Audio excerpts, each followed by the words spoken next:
نبی صلی اللہ علیہ وسلم کا ارشاد ہے کہ تم اس وقت تک مومن نہیں ہو سکتے جب تک آپس میں محبت نہ کرو۔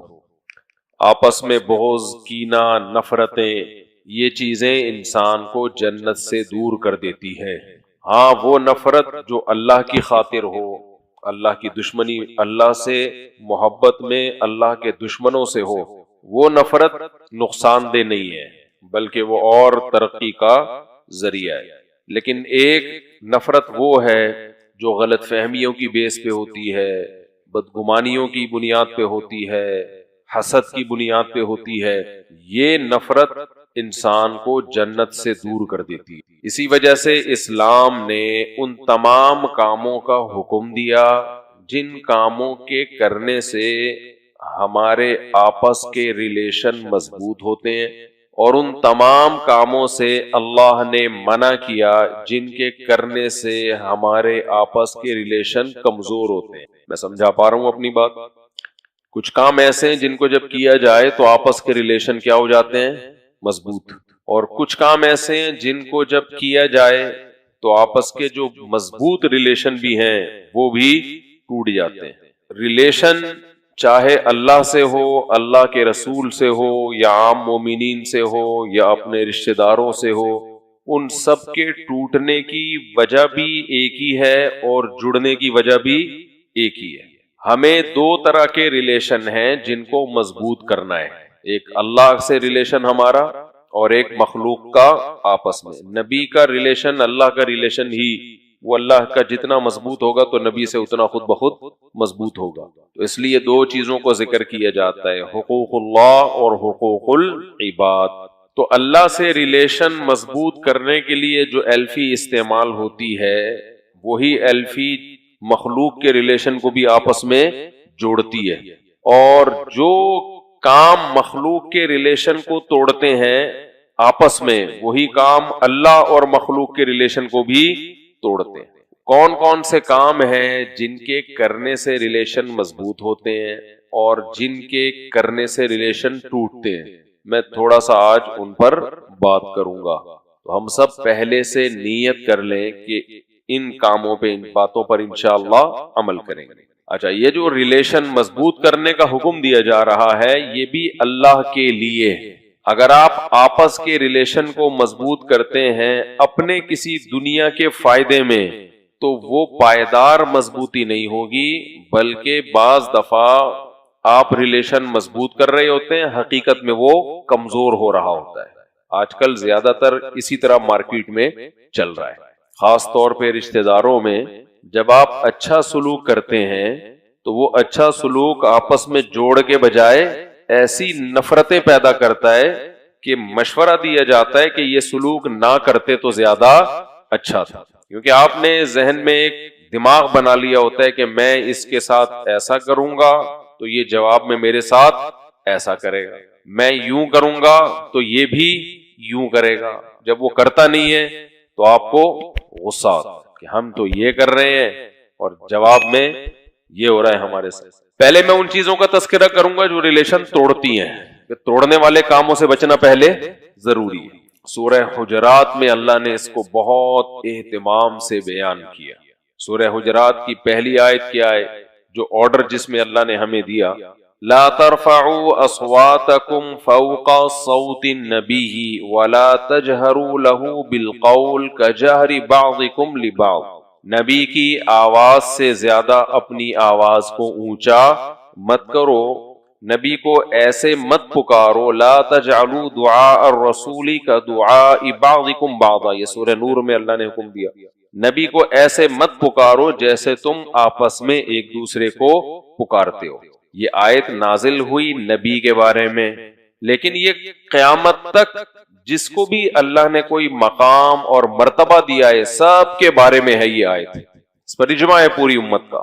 دو حکم دیے اللہ نے، ایک نبی کو جب پکارو ایسے نہیں جیسے آپس میں ایک دوسرے کو پکارتے ہو، ایک دوسرا نبی کی آواز سے اپنی آواز کو اونچا بولو مت کرو۔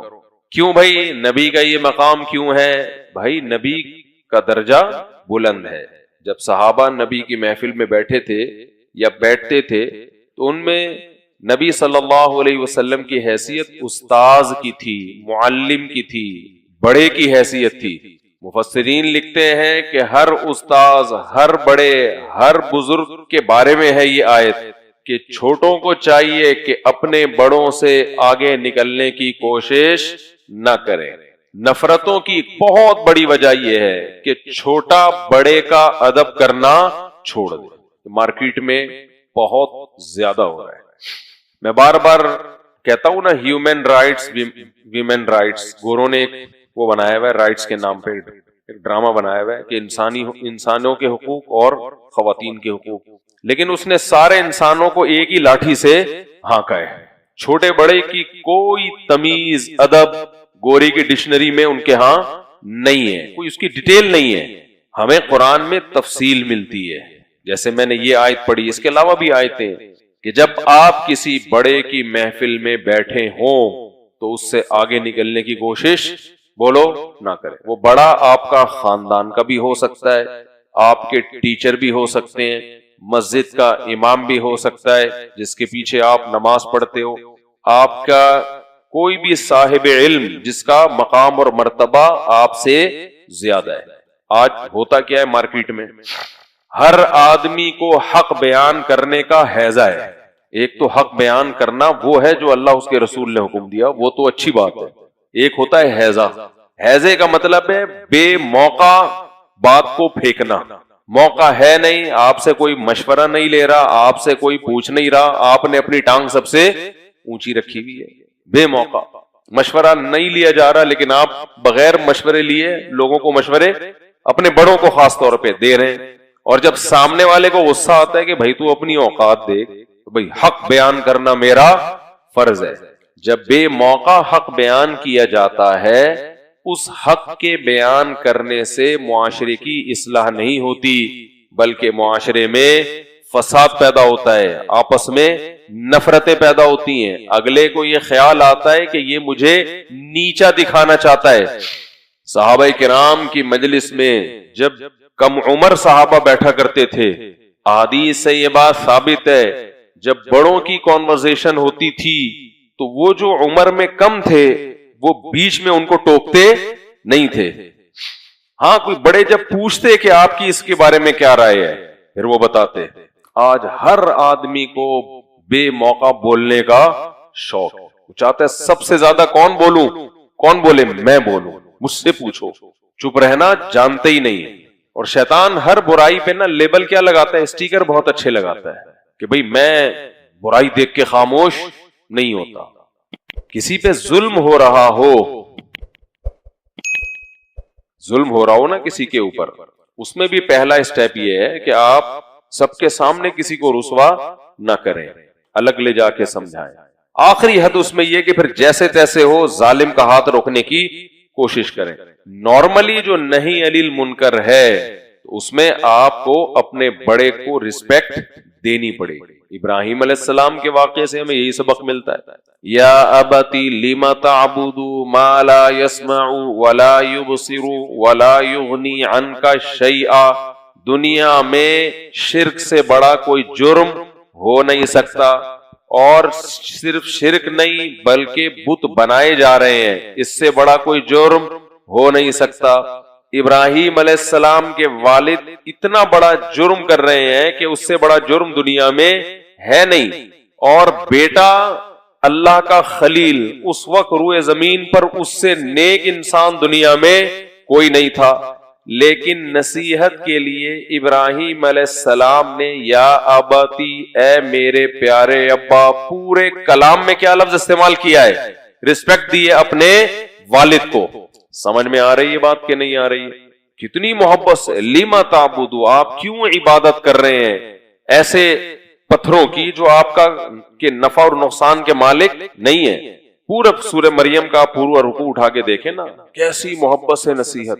اور جب ابا نے دھمکیاں دینا شروع کر دی، لَأَرْجُمَنَّكَ وَاهْجُرْنِي مَلِيًّا، ابا کا رپلائی کیا آ رہا ہے؟ دھمکیاں، کوئی دلیل سے جواب نہیں۔ ابا کہہ رہے میں پتھروں سے مار کے ہلاک کر دوں گا اے ابراہیم تجھے، پھر بھی ابراہیم علیہ السلام کی پیشانی پر لکیریں بولو نہیں آ رہی۔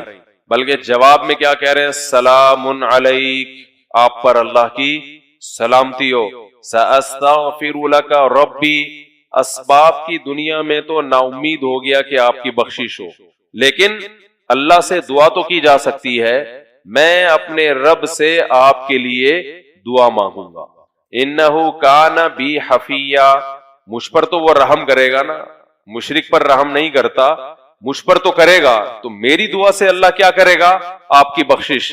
بعد میں اللہ نے خود ہی پابندی لگا دی کہ مشرک باپ کے لیے آپ کو دعا کرنے کی اجازت نہیں ہے۔ میرے پاس لوگ آتے ہیں نا، میرے ابا یوں، میرے ابا یوں، تو میں پھر کہتے ہیں کہ میں نے تو سنا دی اپنے باپ کو، کھری کھری سنا دی، سٹائل دیکھو بھائی، کہہ رہے ہیں آپ کو پتا ہے تیرے بھائی کا میٹر جب گھومتا ہے میں تو نہ باپ کو دیکھتا ہوں نہ ماں کو دیکھتا ہوں، یہ سٹائل ہوتا ہے۔ مفتی صاحب ہمارا جب میٹر گھومتا ہے میں نہیں دیکھتا سامنے میرا باپ ہے یا میرا دادا ہے، تو میں ان سے کہتا ہوں گدھا بھی یہی کچھ کرتا ہے، جب وہ چیختا ہے پورا ساؤنڈ اندر لے جا کے اسپیڈ کے ساتھ نکالتا ہے، اس کا بھی ایک فلسفہ ہے، خیر، تو جب وہ ساؤنڈ کھینچ کے پورے پاور کے ساتھ نکالتا ہے، ذرا سی بات کو گدھا کتنی بدتمیزی کے ساتھ پیش کرتا ہے۔ سب جانوروں کو بھوک لگتی ہے، کوئی نہ کوئی پرابلم ہر جانور کے ساتھ ہوتی ہے، بلی میاؤں میاؤں کرے گی، گھوڑا ہلائے گا تھوڑا سا، گائے بھیں بھیں کر جائے گی، لیکن وہی پرابلم جب گدھے کے ساتھ ہوتی ہے تو پوری سوسائٹی کو پرابلم میں ڈال دیتا ہے، اتنی بڑی پرابلم ہوتی نہیں ہے، ایسے چیختا ہے پورے پریشر کے ساتھ، تو وہ دیکھتا ہے کہ سامنے میرا باپ کھڑا ہے یا میرا ماموں کھڑا ہے یا میرا چاچا کھڑا ہے بھائی، یا پبلک کے حرام میں خلل واقع ہوگا، لوگ جاگ جائیں گے، ڈر جائیں گے، بچے رو جائیں گے، یہ دیکھتا ہے گدھا؟ بولتے کیوں نہیں بھائی، آپ تو انسان ہو ماشاءاللہ، ہے یہ دیکھتا ہے؟ نہیں دیکھتا۔ تو جو یہ کہا کرے نا میرا جب میٹر گھومتا ہے میں نہیں دیکھتا کہ سامنے کون ہے، آپ فوراً بول دیا کریں یار آج پتہ چلا آپ کیا ہو؟ گدھے ہو، یہ بول دیا کریں اس کو، محبت سے بولے، چیخے نہیں، بولے یار اچھا آئی سی، او آئی سی، آج مجھے پتا چلا کہ آپ کیا ہو؟ گدھے ہو۔ میں نے بہت دفعہ دیکھا ہے کہ بعض مجلس میں علماء بیٹھے ہوئے ہیں، بڑے لوگ بیٹھے ہوئے ہیں، درمیان میں کوئی نوجوان بولتا رہے گا بیچ میں، تو یہ بہت بری حرکت ہے۔ خاندان کے بڑے جب بیٹھے ہوئے ہوں، باپ دادے ماں، یہ سارے بڑے ہیں نا، آپ سے جب پوچھا جائے تو اپنی رائے پیش کر دیں، ورنہ کیسے رہیں بھائی؟ چپ چپ بیٹھنا یہ ٹریننگ کا کام ہے، ورنہ یہ آسان نہیں ہے، اس کی ٹریننگ ہوتی ہے خانقاہوں میں۔ حضرت مفتی محمد شفیع صاحب، حضرت مفتی تقی عثمانی صاحب کے استاذ، ان کے پاس ایک شخص رہا کرتا تھا، بہت بولتا تھا ہر وقت۔ ہمارے اکابر کی عادت رہی ہے کہ جو اپنی اصلاح خود نہیں چاہتا تو زبردستی اس کی اصلاح نہیں کرتے، اس میں پھر فائدہ نہیں ہوتا اس سے۔ وہ جب محفل ہوتی وہ چپڑ چپڑ چپڑ چپڑ بولتا رہتا ہے، پٹر پٹر، تو حضرت بھی سنتے رہتے، ادھر سے سنتے ادھر سے نکال دیتے۔ اللہ کی قدرت کے وہ پھر حضرت سے بیعت ہو گیا، حضرت مفتی شفیع صاحب رحمہ اللہ سے اصلاحی تعلق قائم کر لیا۔ جب بیعت ہوا ہے تو اس کا خیال یہ تھا کہ اب مجھے معمولات بتائیں گے، یہ بتائیں گے، اور مجھے مزید بولنے کی، یہ میں اپنی طرف سے وہ پیش کر رہا ہوں کہ یعنی حالات سے ایسا ہی لگتا ہے نا ایسے لوگوں کی، اب مجھے مزید بولنے کی ترغیب دیں گے کہ تم جب بولتے ہو بہت اچھا بولتے ہو، جتنا بول رہے ہو اسپیڈ بھی بڑھاؤ اور مقدار بھی بڑھا دو، کوانٹٹی بھی کوالٹی بھی بڑھا دو، کوالٹی کا مطلب یعنی اسپیڈ بڑھاؤ اس کی۔ تو جیسے ہی وہ جب بیعت ہوا نا تو کہنے لگا حضرت اب مجھے مرید ہونے کے بعد احکام بتائیں۔ فرمایا زبان کیا کر لو؟ بند، چپ چپ بولو نہیں، کہیں بھی بیٹھو سنو، بس بولنے کو فوکس، بولو مت کرو، چپ بیٹھو۔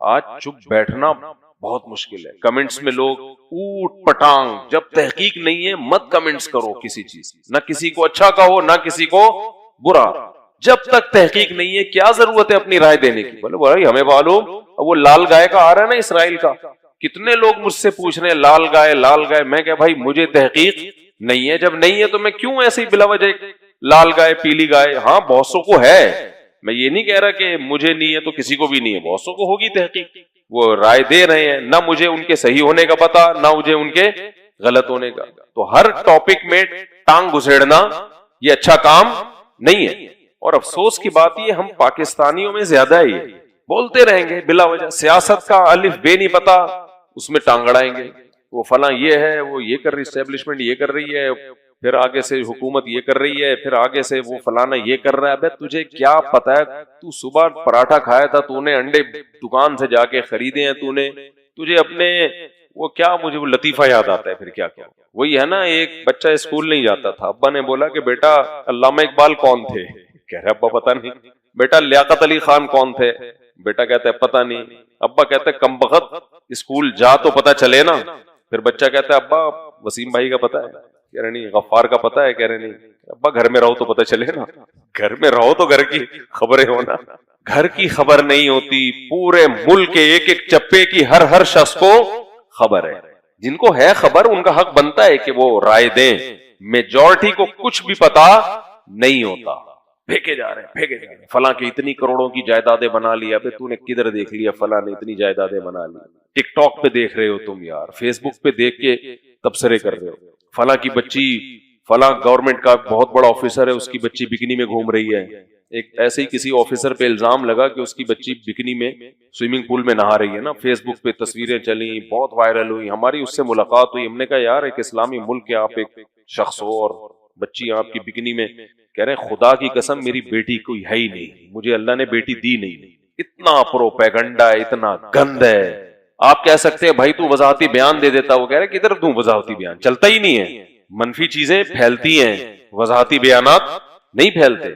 تو نفرتیں پیدا کرنے میں ایک بہت بڑا ذریعہ کس بات کا ہے کہ آپ اپنا مقام دیکھے بغیر آپ بات کرنا شروع کر دیں، اس سے بڑے کو یہ احساس ہوتا ہے۔ اکثر میں نے گھروں میں دو بھائیوں کی جو لڑائیاں دیکھی ہیں، بڑے بھائی کو چھوٹے بھائی سے کوئی چڑ ہو جاتی ہے یقیناً، وہ ہر بات میں چھوٹے کو ذلیل کرنے کی کوشش کر رہا ہوتا ہے، لیکن جب آپ ان کی ہسٹری میں جاؤ گے نا تو پتا چلتا ہے کہ یہ چھوٹا بڑے کو رسپیکٹ نہیں دے رہا، یہ ہر جگہ اپنی ٹانگ اونچی رکھنے کی کوشش کر رہا ہے، جس سے بڑے کے دل میں ایسی نفرت پیدا ہوئی ہے کہ اب وہ جائز ناجائز کا فرق دیکھے بغیر اس کو رسوا کرنے میں لگا رہتا ہے۔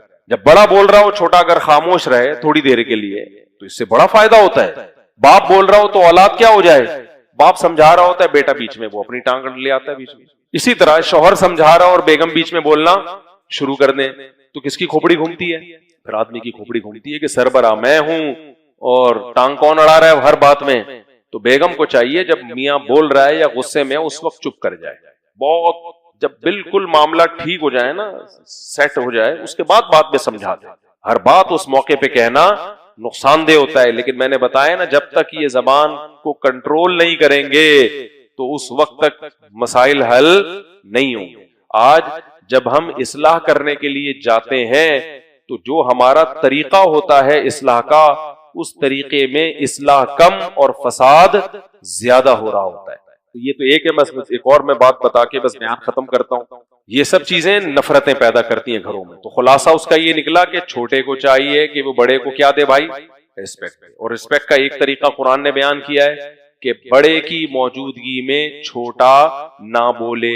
ہم یہ نہیں کہہ رہے ظلم ہونے دیں، اس وقت نہ بولے، بعد میں کسی اور طریقے سے تمیز سے یا کسی بڑے کے ذریعے اس کو سمجھا دے کہ بھئی یہ مناسب نہیں ہے، یہ غلط ہے، یہ صحیح ہے وغیرہ وغیرہ۔ دوسرا قرآن نے کیا حکم بیان کیا، لا یسخر قوم من قوم عسى ان يكونوا خيرا منهم، کوئی قوم کسی قوم کا مذاق نہ اڑائے۔ یہ چیز بھی نفرتیں پھیلانے کا بہت بڑا ذریعہ بنتی ہے، آگ لگا دیتی ہے۔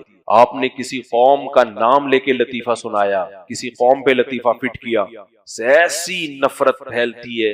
دیکھو صحابہ کے بارے میں قرآن کہتے ہیں الف بین قلوبکم، اللہ نے تمہارے دلوں کو جوڑ دیا۔ وہ جڑے ہوئے تھے تو کیا ہوا ہے کہ ایک قبیلے نے اپنے قبیلے کا حوالہ ریفرنس دے دیا دوسرے قبیلے کے سامنے، ہم تو فلاں ہیں، دوسرے قبیلے نے کہا کہ ہم فلاں ہیں، اور دونوں قبیلوں میں جنگ چھڑنے والی، دونوں پیغمبر کے پیچھے نماز پڑھتے ہیں، دونوں کی قربانیاں، دونوں نبی صلی اللہ علیہ وسلم کو آخری نبی سمجھتے ہیں، دونوں صحابہ ہیں، لیکن قبیلوں کا نام آنے سے، قوم کے نام آنے سے وہ صحابہ، وہ اصحاب رسول جو جن کے رحماء بینہم ہونے کی گواہی قرآن دے رہا ہے، ان کی تلواریں نکلنے لگیں۔ نبی صلی اللہ علیہ وسلم کو پتا چلا تو آپ نے یہ جنگ بند کروائی اور فرمایا دعھا فانھا منتنا، قوم پرستی، قوم کا نام لے کے دوسری قوم، یہ حدیث کا مفہوم بیان کر رہا ہوں، دوسری قوم کو نیچا دکھانا کہ ہم تو فلاں ہیں، ہم تو فلاں قوم کے ہیں، یہ کام آپ نے فرمایا یہ بدبودار ہے، یہ زمانے جاہلیت کے دعوے ہیں، اسلام میں ان دعووں کی کوئی گنجائش بولو نہیں ہے۔ پھر قرآن کی آیتیں نازل ہوئی ہیں وَاعْتَصِمُوا بِحَبْلِ اللَّهِ جَمِيعًا وَلَا تَفَرَّقُوا، اللہ کی رسی کو مضبوطی سے تھامو، آپس میں لڑائیاں مت کرو. اللہ کی رسی کیا ہے؟ انما المؤمنون اخوۃ، مومنین آپس میں کیا ہیں بھائی؟ بھائی ہیں، چاہے پٹھان ہو، پنجابی ہو، بلوچی ہو، سرائکی ہو. آج کتنی باتیں ہو رہی ہوتی ہیں، وہ تو ایسی، وہ قوم ہی ایسی ہے، وہ قوم ہی ایسی ہے، اور اسی قوم کے سامنے بات کر رہے ہوتے ہیں، اگلے کے دل میں نفرت کی انگارے بھڑک رہے ہوتے ہیں. کوئی دعوت جو تمہیں قوم پرستی کی طرف لے کر آئے اس کو کبھی بھی پروموٹ بولو نہیں کرو. دیکھ لو نا، جب قوم پرستی کا نعرہ لگائے سوائے قتل و غارت کے اور ظلم کے کچھ بھی حاصل نہیں ہوا. تو یہ چیز بھی کیا پھیلاتی ہے بھائی؟ نفرت. اور ایک اور بات کر کے بس بیان ختم کرتا ہوں، وہ پورا ہو گیا. دیکھو یہ قوم پرستی کی نفرت ختم کرنے کا نا اللہ نے ایک بہترین ذریعہ مرد کو کثرت نکاح بھی دیا. بہت ٹپیکل موضوع ہے. ہمارے نبی نے جو اتنی زیادہ شادیاں کی ہیں نا، اس کی ایک بڑی حکمت پتہ ہے کیا تھی؟ مختلف قبیلوں سے ریلیشن، تاکہ وہ قبیلے آپ سے دشمنی ختم کر دیں. عرب میں سسرال کی بڑی، دامادوں کی بڑی عزت ہوتی تھی. نبی نے حضرت ابو سفیان کی بیٹی سے نکاح کیا، کیونکہ ابو سفیان اسلام کے دشمن. جب سے نکاح کیا اس وقت سے دشمنی میں کمی. ہمارے محلہ تھا وہاں ہاکسبی روڈ کی طرف نیول کالونی میں نا، تو وہاں ہمارے محلے کی کسی لڑکی کی شادی ہو گئی کہیں ناظم آباد میں. تو ہمارے ایک دوست تھے، بڑے مزاحیہ باتیں کرتے تھے. انہوں نے کہا کہ بھائی اب اس کا ہمیں احترام کرنا ہے، یہ ہماری کالونی کا وہ بن گیا ہے، برادر نسبتی بن گیا ہے. آپ اندازہ لگائیں کہ ایک جنگ کے موقع پر بہت سارے یہودی قید ہوئے، بہت سارے یہودی. نبی صلی اللہ علیہ وسلم نے ان کے قبیلے کی خاتون تھی حضرت صفیہ، ان سے نکاح کر لیا، ان کو آزاد کروا کے. جب نکاح کیا ہے نا، صحابہ کے کسٹڈی، صحابہ کے پاس جتنے اس قوم کے غلام تھے صحابہ نے سب آزاد کر دیے کہ اس قوم کی عورت ہمارے نبی کی زوجہ بن چکی ہیں.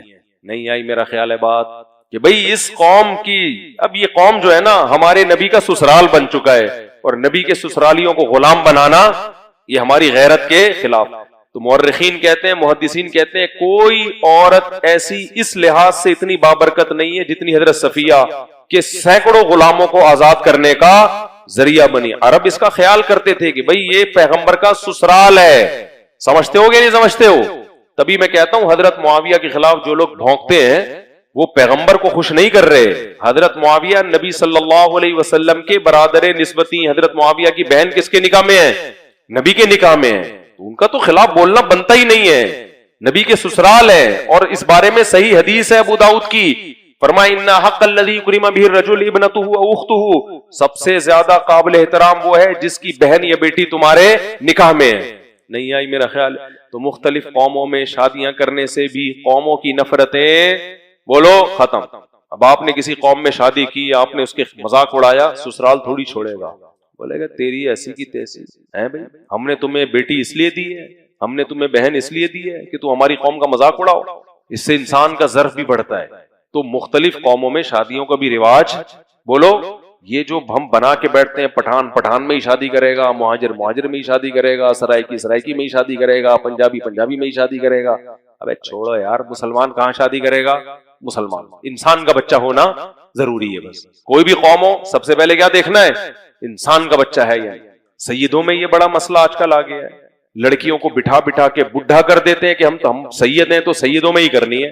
او بھائی وہ سید اگر کوئی نہ بے نمازی ہے، وہ بد اخلاق ہے، اس سے بہتر وہ غیر سید ہے جو دیندار ہے.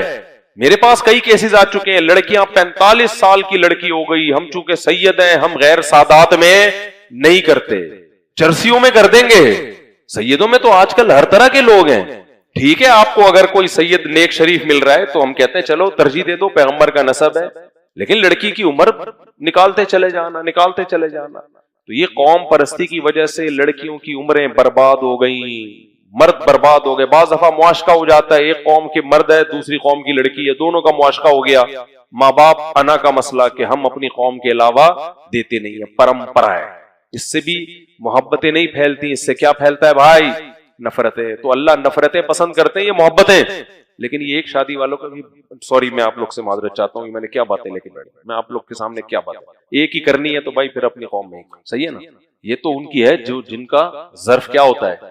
ہمارے نبی نے 9 بیویاں رکھی ہے نا، ایک فلاں قبیلے میں، ایک فلاں قبیلے میں، ایک فلاں قبیلے میں، ایک اپنی کزن سے بھی کی آپ نے، ایک شادی اپنے قریبی رشتے سے بھی کی، اور باقی ساری مختلف قبائل میں تو ظرف بڑھتا ہے انسان کا، قوموں کو سمجھنے کا موقع ملتا ہے، نفرتیں کیا ہوتی ہیں کم ہوتی ہیں، دشمنیاں کیا ہوتی ہیں بھائی کم ہوتی ہیں۔ تو اور بھی اس موضوع پر انشاءاللہ میں اگلے ہفتے بات کروں گا کہ کون کون سی چیزیں ایسی ہیں جو نفرتوں کو پھیلانے کا ذریعہ بنتی ہیں، جو جن کو ہماری سوسائٹی میں جن کو زیادہ ویلیو نہیں دی جاتی، اور پھر انشاءاللہ اس پر بات کروں گا کہ کون کون سی چیزیں محبتیں پھیلانے کا بولو ذریعہ ہے۔ تو اللہ نفرت چاہتے ہیں محبت چاہتے ہیں؟ اللہ چاہتے ہیں تمیز سے رہو، محبت کرو، عزت دو ایک دوسرے کو، خام خام میں لڑتے رہو تو اچھا کام نہیں۔ اللہ تعالیٰ سمجھنے کی عمل کی توفیق عطا فرمائے۔ وما علینا۔ ایک حکم دیا ہے جیسے قرآن میں نماز کا حکم ہے، زکوٰۃ کا حکم ہے، حج کا حکم ہے، روزے کا حکم ہے، بالکل اسی طرح اللہ تعالیٰ نے اس آیت میں بھی ایک حکم دیا ہے، آرڈر دیا ہے، لیکن قرآن مجید کے احکام دینے کا انداز مختلف جگہوں پہ مختلف ہے۔ دیکھیں اللہ تعالیٰ نے نماز کا حکم دیا، اقیم الصلاۃ، نماز قائم کرو، یہ آرڈر ہے نا، یہ کام کرو یہ نہ کرو۔ ایسا ہی ہوتا ہے نا کہ جب کسی کو کسی بات کا حکم دیتے ہیں تو ہم حکم کے صیغے استعمال کرتے ہیں، یہ کرو یہ مت کرو۔ کہیں اللہ نے نماز کا حکم اس طرح سے دیا کہ اہل جنت کی علامات بیان کی کہ وہ نماز قائم کرتے ہیں، اس میں بھی اللہ نے نماز کا حکم دیا، لیکن یہ لفظ استعمال نہیں کیا کہ نماز پڑھو، بلکہ بتایا کہ جو جنتی لوگ ہیں یقیمون الصلاۃ، ان کی علامتوں میں سے ایک علامت ہے نماز کو قائم کرنا۔ تو گویا ہمیں بتا دیا کہ تم جنت میں جانا چاہتے ہو تو نماز قائم کرو، یہ بھی وہی ہو گیا نا، نتیجہ اس کا بھی وہی نکلا۔ کیا خیال ہے بھائی؟ میرا خیال ہے آ رہی ہے بات سمجھ میں؟ یہ ایکو کیوں لگایا ہوا ہے بھائی مائک میں؟ یہ سسٹم کس کے ہاتھ میں؟ آواز گونج کیوں رہی ہے اتنی؟ ایسا ہی ہے؟ اچھا، تو اللہ تعالیٰ نے یہ جو میں نے آیت پڑھی ہے لا خیر فی کثیر من نجواہم، فرمایا لوگوں کی جو سرگوشیاں ہیں ان سرگوشیوں میں زیادہ تر لوگوں کی سرگوشیوں میں خیر کی بات بولے نا بھائی نہیں ہوتی۔ تو اس میں اللہ نے حکم دے دیا کہ تم اپنی سرگوشیوں میں خیر پیدا کرو۔ بات سمجھ میں آ رہی ہے؟ سرگوشی پتہ ہے کہ نا کسے کہتے ہیں؟ سرگوشی دیکھیں، ابھی جو میں آپ سے بات کر رہا ہوں یہ سرگوشی ہے۔ ابھی جو میں آپ سے بات کر رہا ہوں بڑی اچھی اچھی باتیں کر رہا ہوں نا میں۔ جب انسان کھلے مجمع میں بات کرتا ہے تو اس میں اللہ نے نہیں فرمایا کہ لا خیر فی کثیر من نجواہم کا، تو فرمایا کہ جو چھپی ہوئی باتیں کرتے ہیں وہ زیادہ تر اس میں خیر نہیں ہے، علانیہ باتیں کرتے ہیں زیادہ تر اس میں خیر نہیں، یہ نہیں فرمایا۔ جب ہم کھلے مجمعوں میں علانیہ باتیں کرتے ہیں تو ہماری باتوں میں خیر زیادہ ہوتی ہے، شر بولے نا بھائی بولنا تو پڑے گا کم ہوتا ہے۔ حتیٰ کہ فرعون جیسا ظالم جابر بھی جب کھلی گفتگو کیا کرتا تھا تو بہت اچھی اچھی باتیں کرتا تھا۔ فرعون کا تو نام سنا ہے نا بھائی سب نے، کون فرعون سے واقف نہیں ہے؟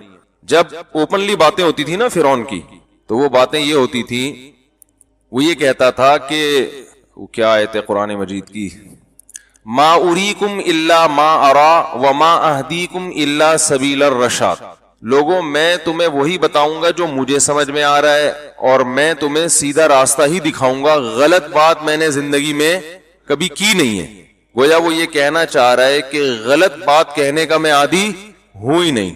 دیکھو کیسی زبردست تقریر ہے، نہیں ہے؟ یہ زبردست بات کر رہا ہے۔ مسئلہ یہ ہے کہ جب ہم کھلے مجمع میں کھلی باتیں کرتے ہیں تو اس میں تو خیر کا عنصر بہت زیادہ ہوتا ہے۔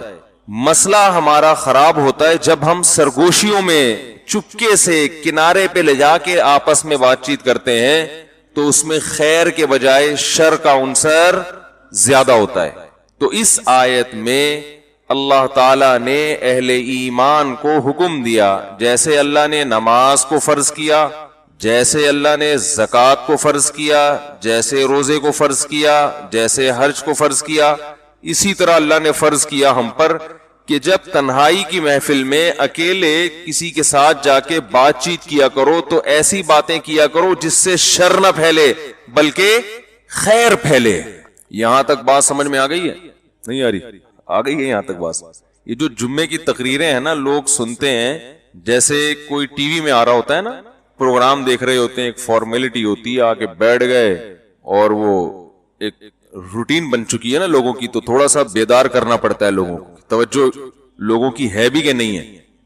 تو تنہائی میں باتیں کیا کرنی ہے وہ بھی اللہ نے بتا دی. یعنی اس آیت میں اللہ نے ہمیں حکم دیا کہ جب تم تنہائی میں, جیسے تنہائی میں ذکر کرنے کی بڑی فضیلت ہے نا, رسول اللہ صلی اللہ علیہ وسلم نے ارشاد فرمایا سبعۃ یظلھم اللہ فی ظلہ یوم لا ظل الا ظلہ, 7 آدمی قیامت کے دن اللہ کے عرش کے سائے میں ہوں گے جس دن اللہ کے سائے کے سوا کوئی سایہ نہیں ہوگا. ان 7 آدمیوں میں ایک رجل ذکر اللہ خالیا ففاضت عیناہ, وہ شخص جو تنہائی میں اللہ کا ذکر کرے اور اس کی آنکھوں سے آنسو نکل پڑے. تو اس میں ہمیں تنہائی میں ذکر کی فضیلت اس میں بیان ہو گئی نا کہ تنہائی میں ذکر کیا جائے. تو یاد رکھیں جیسے تنہائی میں ذکر کرنے کی فضیلت ہے, اسی طرح جب آپ کسی سے تنہائی میں ملاقات کرتے ہیں تو اس میں کس قسم کی آپ نے باتیں کرنی ہیں اس کے بارے میں بھی اللہ اس کے رسول نے ہمیں احکامات دیے ہیں.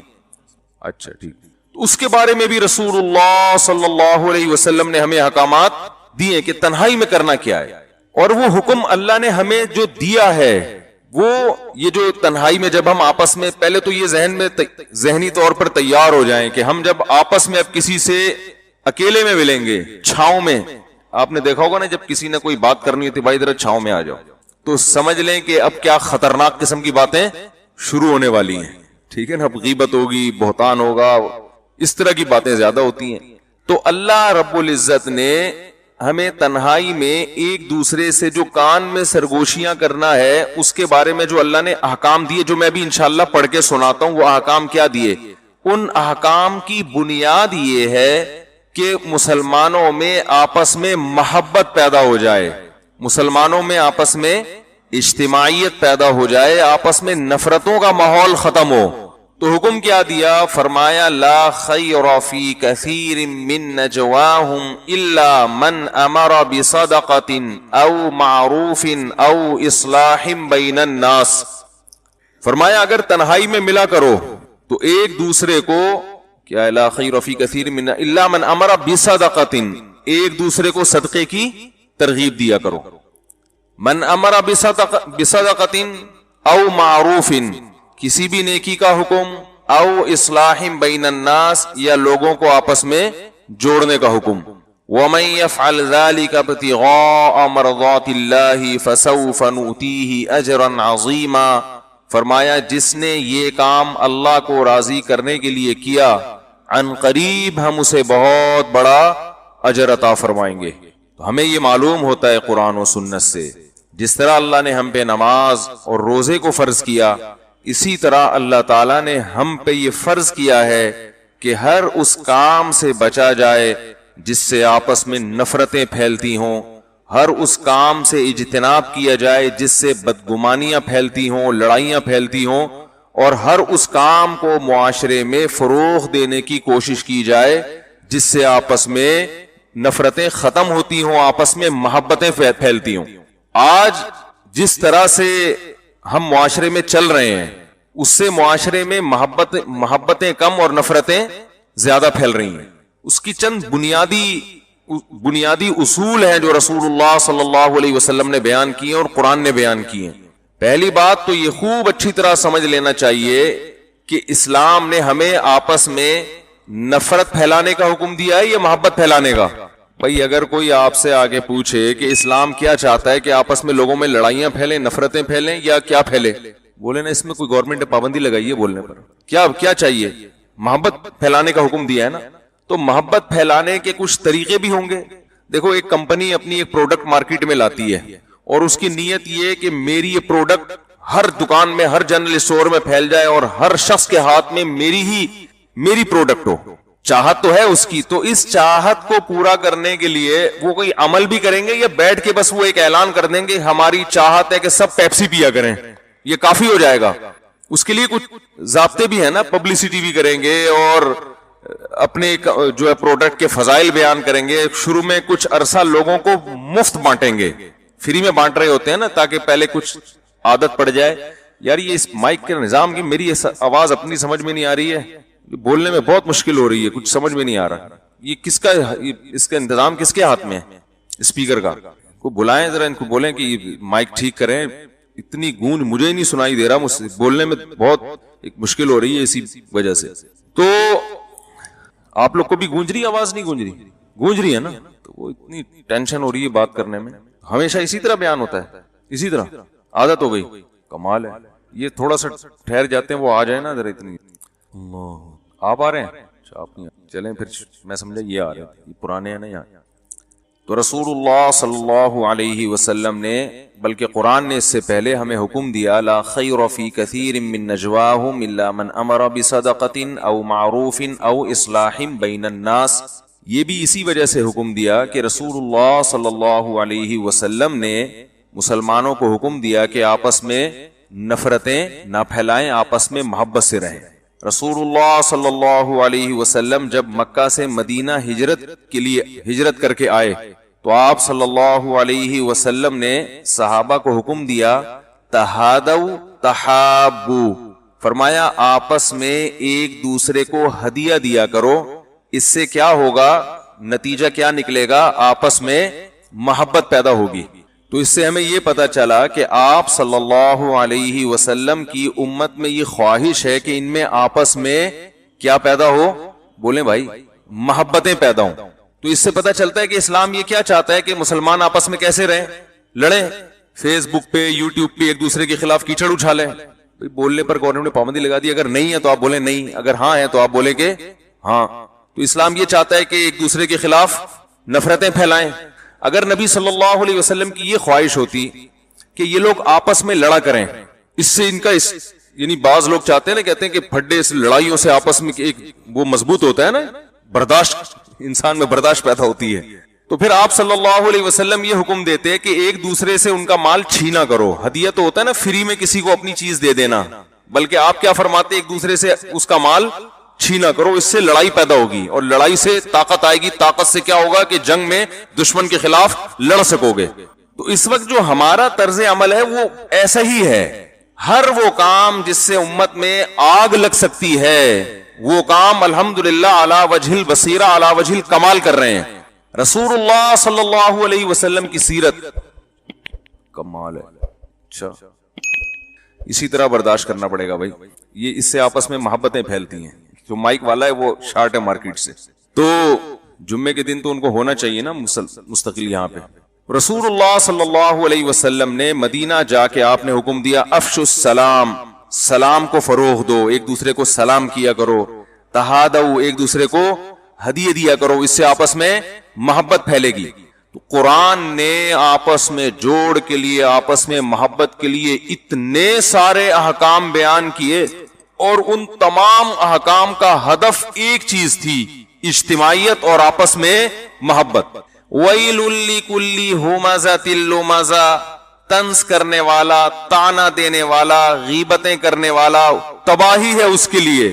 کیوں تباہی ہے؟ طنز سے, طعنے سے, غیبت سے آپس میں محبتیں پیدا ہوتی ہیں, نفرتیں پیدا ہوتی ہیں, نفرتیں پیدا ہوتی ہیں. یا ایھا الذین آمنوا اجتنبوا کثیرا من الظن, بدگمانی سے بچو. بدگمانی کسے کہتے ہیں؟ آپ کے سامنے کسی کا کوئی عمل آیا جس کے دو مطلب نکلتے ہیں, صحیح مطلب بھی نکال سکتے ہو اور بولو بھائی غلط مطلب بھی. آپ غلط مطلب نکال رہے ہیں, صحیح مطلب کو نظر انداز کر رہے ہیں, اس کو کیا کہتے ہیں؟ بدگمانی. اس سے محبتیں پھیلتی ہیں, نفرتیں پھیلتی ہیں نا. اس لیے اسلام نے اس کو ناجائز قرار دیا. اس عمل سے کیا پھیلے گا؟ نفرت پھیلے گی. تو ہر وہ عمل جس سے نفرت پھیل رہی ہے, نبی صلی اللہ علیہ وسلم اور قرآن اس عمل پر پابندی لگا رہا ہے. ہمیں یاد ہے بچپن میں تبلیغی جماعت ہمارے محلے میں آئی تو ہم گشت کے لیے نکلے. میں چھوٹا تھا تو ان کے ساتھ نکل گیا گشت کے لیے. ابھی ہم گشت کے لیے نکلے ہیں تو ہم نے ایک صاحب کو آتے ہوئے دیکھا. وہ دروازے سے نا, جو مین گیٹ ہے, جو ہمارے کراچی کی اصطلاح میں جس کو چوڑی گلی کہا جاتا ہے, وہ چوڑی گلی سے وہ گھر کے اندر داخل ہوئے. کراچی میں اکثر گلیاں ہوتی ہیں, ایک چوڑی گلی ہوتی ہے, ایک پیچھے پتلی گلی بھی ہوتی ہے جس کو گندی گلی بھی کہتے ہیں. اس میں لوگ اکثر کچرا وچرا ڈالتے ہیں. اکثر جگہوں پر وہ پتلی گلیاں بھی ہوتی ہیں. تو ہم نے دیکھا کہ وہ مین گیٹ سے ہمارے سامنے داخل ہوئے. جیسے ہی وہ داخل ہوئے فوراً جماعت پیچھے پہنچ گئی, دروازہ بجایا, ان کا نام لیا کہ بھائی وہ صاحب اندر ہیں. ایک بچہ آیا, بچے سے پوچھا بیٹا ابو ہیں گھر پہ؟ بچہ بھی بڑا ہوشیار تھا, وہ اندر گیا پوچھنے کے لیے ابو سے کہ آپ ہیں یا نہیں ہیں.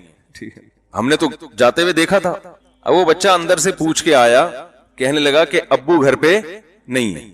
تو ہمیں بدگمانی, شدید بدگمانی ہوئی کہ اتنا سری جھوٹ ہمارے سامنے ابھی داخل ہوئے اور کہہ رہے ہیں کہ ابو گھر پہ نہیں ہے. تو ہماری جو جماعت کے جو امیر تھے نا, وہ فوراً بھاگ گئے کہ یہ اب بدگمان ہوں گے. یہ کیا ہوں گے؟ بدگمان. تو فوراً کہنے لگے کہ بھائی ممکن ہے پچھلے دروازے سے نکل گئے ہوں. اور یہ ممکن ہے, بعض دفعہ انسان بہت اسپیڈ میں آتا ہے, ایک گیٹ سے داخل ہوا, کوئی کام یاد آیا اور پتلی گلی سے, پتلی گلی تو بنائی اس لیے جاتی ہے ایمرجنسی کاموں کے لیے نا.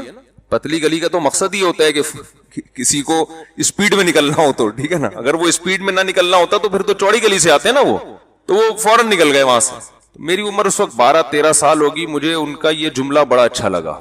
میں نے کہا دیکھو یہ ہے تربیت, یہ ٹریننگ کر رہے ہیں, تربیت دے رہے ہیں کہ بدگمانی جب تک 1% بھی امکان ہے, امکان تو تھا, جب تک 1% بھی چانس ہے کسی کی بات کو صحیح مطلب پہ لے جانے کا, تو اس وقت تک اس کی بات کا صحیح محمل تلاش کیا جائے گا. ورنہ کیا ہوتا ہے, نفرت پھیلتی کہ نہیں پھیلتی؟ ہمارے دل میں ہمیشہ کے لیے ان صاحب کے بارے میں آتی کہ یہ جھوٹ بولتے ہیں, یہ کیا کرتے ہیں, جھوٹ بولتے ہیں. یہ ہماری اذان ہو رہی ہے. اچھا جی, ایک چیز بدگمانی, آپ کسی کی بات کے صحیح مطلب بھی نکلتا ہے, غلط مطلب بھی نکلتا ہے, تو آپ اس کو غلط مطلب پہ لے کے جا رہے ہیں. اسی میں یہ بھی داخل ہے کہ اگر کسی سے واقعتاً غلطی بھی ہوئی ہے تو اس غلطی کی بیس پر اس آدمی کو غلط قرار دے دینا یہ بھی غلط ہے, اگر اس کے صحیح ہونے کے دوسرے دلائل موجود ہیں. کیونکہ غلطی ہر انسان سے ہوتی ہے. اگر ہم کسی کی معمولی غلطیوں کو, یا ایک ساری زندگی کی نیکیاں ایک طرف اور چند غلطیوں کو پکڑ کے اس کی غلط قرار دینا شروع کر دیں, تو پھر دنیا میں کوئی بھی نہیں بچے گا, پھر سب لڑیں گے آپس میں. حاطب ابن ابی بلتعہ رضی اللہ تعالی عنہ, یہ وہ صحابی ہیں جو غزوہ بدر میں رسول اللہ صلی اللہ علیہ وسلم کے ساتھ شریک ہوئے تھے. رسول اللہ صلی اللہ علیہ وسلم نے جب مکہ پہ حملہ کرنے کا ارادہ کیا تو آپ صلی اللہ علیہ وسلم نے اس راز کو راز رکھا, ظاہر نہیں کیا. حاطب ابن ابی بلتعہ رضی اللہ تعالی عنہ نے خط لکھا اہل مکہ کے نام کہ رسول اللہ صلی اللہ علیہ وسلم فلاں وقت میں مکہ پر حملہ کرنے کا ارادہ رکھتے ہیں. اب یہ کتنی بڑی غلطی ہے کہ آپ صلی اللہ علیہ وسلم کے راز کو فاش کیا جا رہا ہے. ایک عورت کو خط دے کے بھیجا, نبی صلی اللہ علیہ وسلم کو وحی کے ذریعے علم ہو گیا. آپ صلی اللہ علیہ وسلم نے حضرت علی اور بعض دوسرے صحابہ کو بھیجا, انہوں نے جا کے اس عورت کو پکڑا, وہاں سے خط نکالا اور حاطب ابن ابی بلتعہ رضی اللہ تعالی عنہ کو گرفتار کیا گیا. ان سے پوچھا گیا, حضرت عمر نے عرض کیا یا رسول اللہ آپ مجھے حکم دیں میں ان کی گردن اڑا دوں. آپ صلی اللہ علیہ وسلم نے حاطب ابن ابی بلتعہ سے پوچھا کہ کیا معاجرہ ہے, کیوں ایسا کیا تم نے؟ انہوں نے عرض کیا یا رسول اللہ مجھے یقین تھا کہ اللہ نے آپ کو فتح تو بہرحال دینی ہے, میرے اس خط کی وجہ سے آپ کو نقصان نہیں ہوگا, لیکن میرے کچھ رشتہ دار ہیں, مجھے یہ ڈر ہے کہ اہل مکہ ان کو نقصان پہنچائیں گے. تو میں نے یہ سوچا کہ اگر میں ان کو خط بھیج دوں اور نبی کے ارادے کی اطلاع کر دوں تو کم از کم میرے رشتہ داروں کا وہ خیال کریں گے. آپ صلی اللہ علیہ وسلم نے حضرت عمر سے فرمایا کہ کیا تمہیں معلوم نہیں ہے کہ بدریین کے بارے میں جو بدر میں شریک ہوئے ان کے بارے میں اللہ تعالیٰ کا ارشاد ہے کہ اللہ نے ان کی اعملوا ما شئتم, جو کچھ کرو اللہ نے پہلے سے تمہیں سب کچھ معاف کر دیا ہے. اب آپ دیکھیں یہاں حاطب ابن ابی بلتعہ رضی اللہ تعالی عنہ کا جو کی غلطی تھی اس کے بارے میں یہ تعویل نہیں کی گئی کہ وہ غلطی نہیں ہے, مانا گیا کہ یہ عمل کیا ہے, بولے نا بھائی یہ عمل غلط ہے, لیکن اس غلط عمل کی وجہ سے ان کو غلط نہیں قرار دیا گیا. اس لیے کہ اگر وہ مسلمانوں کے دلی طور پر دشمن ہوتے تو بدر میں کیوں شرکت کرتے؟ پھر وہ 313 کا مقابلہ جب 1000 سے ہو رہا ہے تو اس وقت ان کو 1000 کے ساتھ ہونا چاہیے تھا, 313 کے ساتھ نہیں ہونا چاہیے تھا. اگر ذاتی مفاد ان کے پیش نظر ہوتا تو اس وقت مشرکین کا ساتھ دیتے جب مشرکین طاقتور تھے, اب تو مشرکین کمزور ہوتے جا رہے ہیں. تو حضرت حاطب ابن ابی بلتعہ رضی اللہ تعالیٰ عنہ کی غلطی کو غلطی بھی مانا گیا, اس پہ قرآن نے تنبیہ بھی کی لا تتخذوا عدوی وعدوکم اولیاء, اے ایمان والو اپنے دشمنوں کو دوست مت بناؤ, راز فاش نہ کیا کرو. تنبیہات بھی کی گئیں, مگر ایسا نہیں ہے کہ ان پہ فتوے لگانا شروع کر دیے, ان کو ہمیشہ کے لیے مسلمانوں کی لسٹ سے خارج کر دیا گیا. ان کا ماضی دیکھا گیا, ان کی نیکیاں دیکھی گئیں, ان کی امت مسلمہ کے لیے جو ماضی میں ان کا کردار تھا وہ دیکھا گیا. تو دوسری غلطی جو ہمارے معاشرے میں ہم سے ہوتی ہے, پہلی غلطی یاد رہے گی بدگمانی, دوسری غلطی ایک غلطی کی بیس پر ساری زندگی کی نیکیاں اور ساری زندگی کی خوبیوں کو ایک دم نظر انداز کر دیا جاتا ہے. یہ دوسری وہ غلطی ہے جس کی وجہ سے معاشرے میں محبتوں کے بجائے, بولے نا بھائی, نفرتیں پھیلتی ہیں. تیسری ہیں تو ایسی بہت ساری, لیکن جتنی بیان ہو جائیں موٹی موٹی چیزیں. تیسری چیز جو ہمارے معاشرے میں ہول سیل کے حساب سے چل رہی ہے وہ ہے خبر کی تحقیق کیے بغیر آگے نقل کر دینا. خبروں کی, فیس بک پہ کوئی خبر آئی, واٹس ایپ پہ کوئی خبر آئی اور فوراً آگے پارسل کر دیا, ادھر کاپی کیا, پیسٹ کر کے پورے گروپ میں اس کو شائع کر دیا.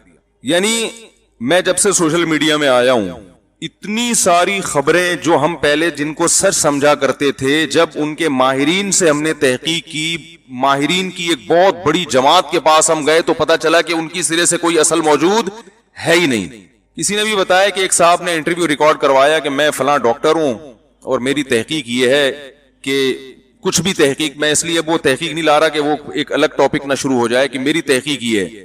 تو لوگ کہتے ہیں دیکھو اتنا بڑا ڈاکٹر یہ بات کہہ رہا ہے تو یہ غلط نہیں ہو سکتی. تحقیق سے ثابت ہوا کہ یہ ڈاکٹر ہے ہی نہیں, یہ ویسے ہی گلی محلے کا کوئی آدمی جس کو کوئی پوچھتا نہیں تھا, کوٹ ٹائی پتلون پہن کے یوٹیوب پہ ایک بیک گراؤنڈ, یوٹیوب پہ آپ اگر بیک گراؤنڈ پہ, یعنی اب تو اسٹوڈیو میں خرچہ کی بھی ضرورت نہیں, آپ کہیں بھی بیٹھ جائیں ایک گرین پیپر لگا کے, اس پہ بعد میں جو ایڈیٹر ہے نا وہ کچھ بھی لگا سکتا ہے, آپ کو مری بھی دکھا سکتا ہے پیچھے, وہ سوئٹزرلینڈ بھی دکھا سکتا ہے, وہ امریکہ بھی دکھا سکتا ہے, اور اس کے ساتھ اوباما کو بھی کھڑا ہوا دکھا سکتا ہے. وہ تو وہ ایسا شو ہوتا ہے کہ بھئی یہ کوئی بہت بڑے ڈاکٹر صاحب کی ریسرچ ہے, جبکہ یہ پتا چلتا ہے کہ یہ صحیح سے ڈاکٹر ہے ہی نہیں.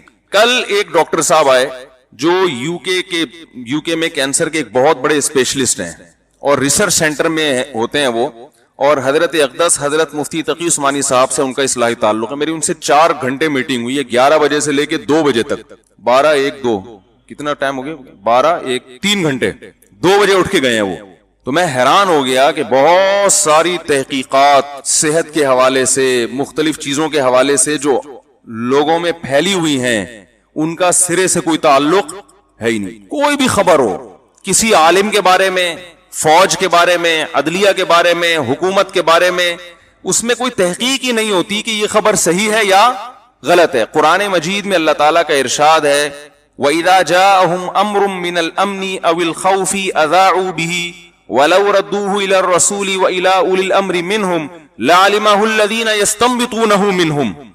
اللہ فرماتے ہیں جب بھی ان کے پاس کوئی اہم خبر آتی ہے, امن کی یا خوف کی, تو یہ اس کو پھیلا دیتے ہیں.